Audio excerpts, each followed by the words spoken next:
Oke, gue udah lama banget gak cerita horor. Gue udah punya segudang cerita horor yang akan gue ceritain. Tapi malam ini gue akan cerita yang paling serem, karena ini kejadian yang dialami langsung oleh kakak kelas dari temen gue. Ini pas banget nih, cuaca mendukung. Ini sekarang jam 00.33. Rumah gue sepi, ada suara rintik-rintik air, kayak horornya dapat banget ya. Emang semua orang rumah sepi lah, jam 1:30 malam. Rumah siapa yang ramai? Bukan rumah doang, Min. Suatu hari kakak kelas ini lagi dapat atau lagi head. Nah, sebelum tidur dia mau bersih-bersih dulu nih ke kamar mandi yang posisinya itu di lantai bawah kamarnya, atas kamar asramanya. Temen-temennya ini udah pada mau siap-siap mau tidur. Nah, dia sendiri nih ke kamar mandi. Gue nggak tahu ini emang pemberani abis gitu kan, strong woman do bungsun, enggak dong, itu drakor. Ya pokoknya dia ke kamar mandi.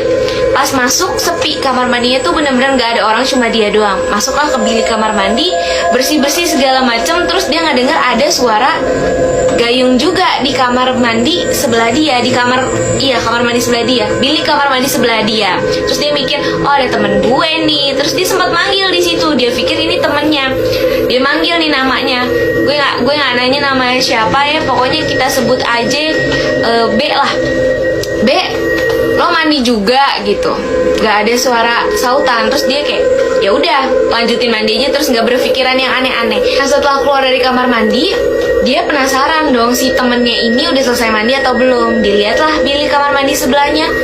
Pas dibuka, nggak ada. Dibukain tuh atu-atu bilik kamar mandi, nggak ada siapa-siapa. Sampai kamar mandi cowok, nggak dong, kejauhan ngapain. BTW kalau si kakak kelas ini denger sampai kamar mandi cowok, kupingnya tajam bener. Kuping gue yang sering gue buat nguping gibahan tetangga aja nggak setajam itu perasaan. Udah deh bercandanya udah. Terus pokoknya pas dibuka semua nggak ada siapa-siapa, agak udah mulai berasa nih bulu kuduknya merinding, bulu ketek semuanya udah pada diri. Nah, pas madep sono udah mau keluar dari kamar mandi, dari belakang ada suara. Kalian tahu nggak sih kalau misalnya di kamar mandi itu kan basah ya. Nah, itu kan kalau jalan kayak ada plok plok plok gitu loh, kayak ada bunyi ituan air, karena itu kan kayak genangan air gitu kan. Nah, itu ada suara langkah kaki di atas lantai kamar mandi yang basah itu. Kan kayak, waduh, siapa nih? Kan dia sendiri, ini langkah kaki siapa? Situ feelingnya udah gak enak banget. Dia udah gak mau nengok ke belakang lagi. Intinya kayak dia tuh fokusnya kayak, buruan deh gue sampai kamar gitu, karena ini ada yang gak beres. Akhirnya dia gak nengok ke belakang sama sekali. Dia udah jalan aja keluar dari kamar mandi. Dan lo tahu, bukan sampai situ aja, suara langkah kakinya ini ngikutin dia jalan. Bahkan di saat dia benar-benar udah panik banget, dia lari. Dia benar-benar lari, jalan cepet sampai lari estafet, sampai garis finish. Nggak dong, gak lucu sumpah.